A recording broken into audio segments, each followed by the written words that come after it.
fair to say that deleted scenes are deleted for a reason. Perhaps they killed the movie's pacing, upended its tone, or simply didn't pan out as the filmmaker intended. But that doesn't mean that there aren't great deleted scenes that fans and directors alike wish made it into the final cut, or that aren't worth checking out. So, with that in mind, I'm Ellie with What Culture here with the 10 most paused deleted scenes in movie history. Number 10. Jameson wears the Spidey suit in Spider-Man 2. Here's a deleted scene so delightfully unhinged that if you saw a mere screen grab without context, you'd probably assume it was either a Photoshop job or a mere blooper. But Spider-Man 2 originally featured a scene in which after Peter Parker throws his Spider-Man suit in the trash and it's brought to J. Jonah Jameson, Jameson can't resist but try it on for himself. In the middle of a montage about Spidey's absence, we then cut to Jameson in the suit pretending to be Spidey while prancing around and posing in his office, his signature cigar still hanging out of his mouth as his employees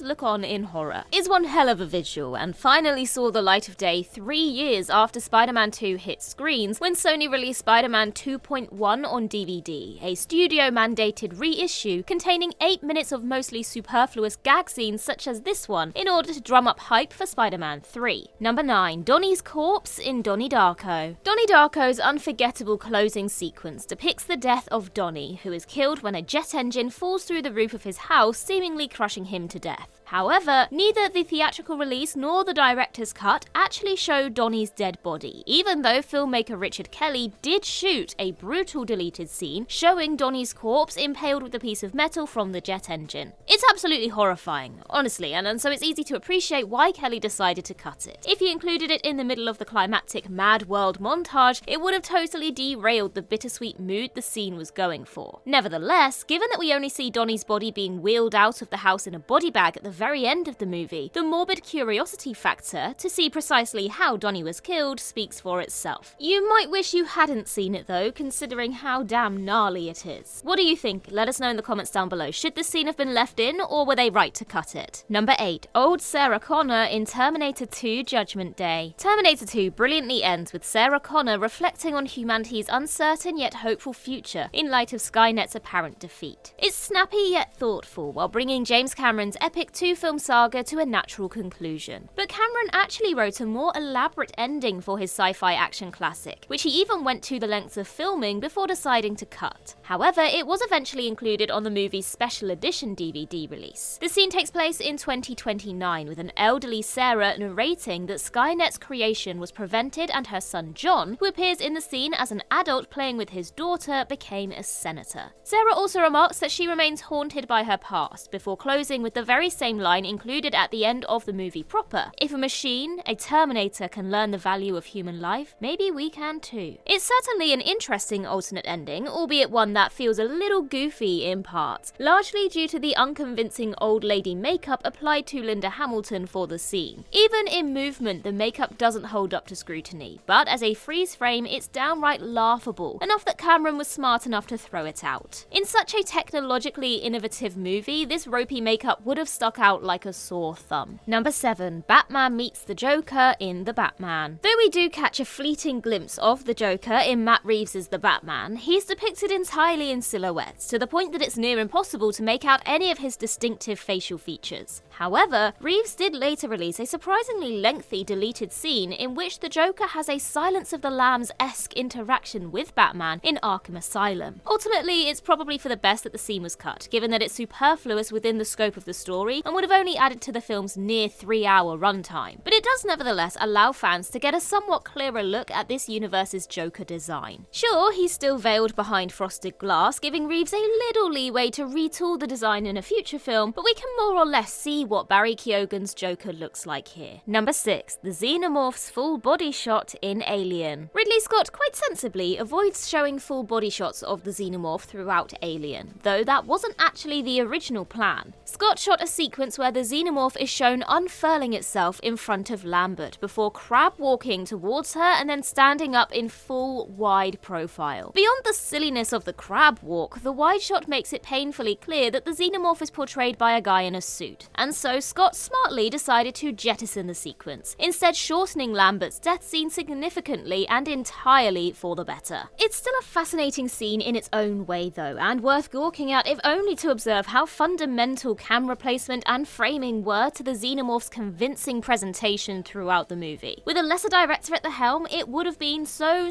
easy for the alien to look incredibly silly. Number 5. Bill Murray and Dan Aykroyd as homeless people in Ghostbusters. Ivan Reitman shot a most bizarre scene for Ghostbusters, which he quite understandably deleted, where Bill Murray and Dan Aykroyd not so secretly played 2 additional minor characters. In the scene, the pair portray a duo of homeless men who ramble near incomprehensibly about politics and sports while walking through Central Park before a terrified Louis Tully runs past them while fleeing ghosts. Ultimately, Reitman cut the scene for both pacing reasons and because he felt that Murray and Aykroyd weren't disguised well enough, and so their presence would simply confuse audiences who would wonder why Peter Venkman and Ray Stantz were suddenly dressed as homeless folk and wandering around New York City. And beyond that, it's just not very funny. Murray, and especially Aykroyd, put on seriously grating voices, ensuring the scene plays more like a skit where 2 friends are goofing off than part of a $30 million movie. All the same, it's nevertheless fascinating to see the duo dressed up like you've never seen them before. Number 4. Adult Morgan Stark in Avengers Endgame. When Avengers Endgame was first released, many questioned the absence of actress Catherine Langford, who was announced as part of the movie's cast the year prior, yet was totally absent in the final cut. As it turned out, her role was small but significant, yet ultimately cut from the movie by the Russo brothers. In a deleted scene viewable on Disney+,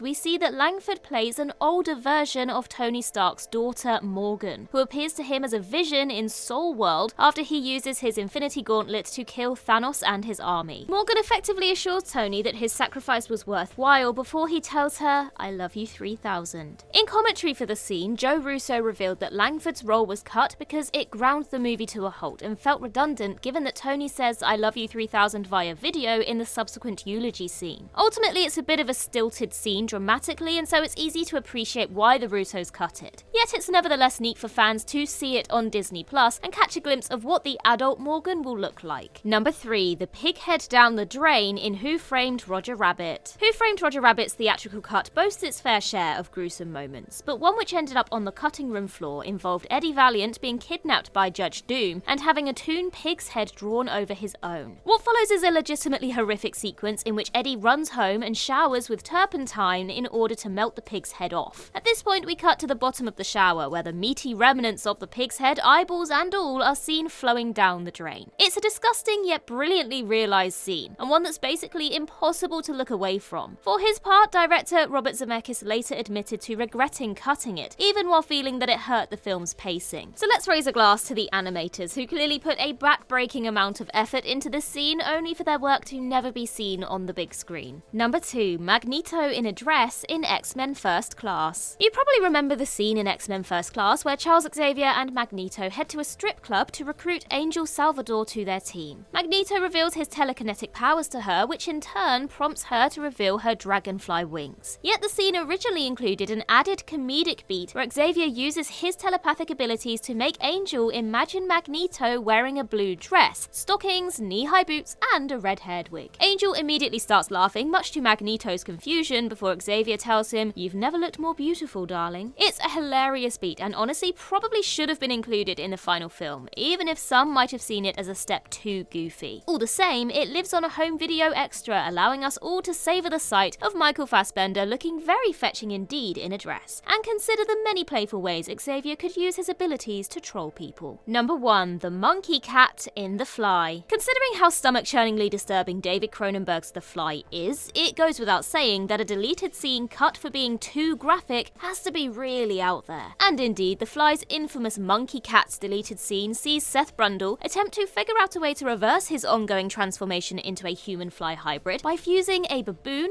with a cat. The creature that emerges is a horrific chimera of the two animals, which soon enough attacks Seth, forcing him to beat it to death with a pipe. According to Cronenberg, test audiences responded negatively to the scene, and it made them feel decidedly less sympathetic towards Seth, who had already killed one baboon earlier in the film through his experiments. That he then brutally beat the second one to death was just a little too much. We see only a few brief seconds of the monkey cat before Seth puts it down for the count, but it's enough to appreciate that this thing is one hell of an abomination. animation. And that concludes our list. If you think we missed something, then do let us know in the comments down below. And while you're there, don't forget to like and subscribe and tap that notification bell. Also head over to Twitter and follow us there, and I can be found across various social medias just by searching Ellie Littlechild. I've been Ellie with What Culture. I hope you have a magical day, and I'll see you real soon.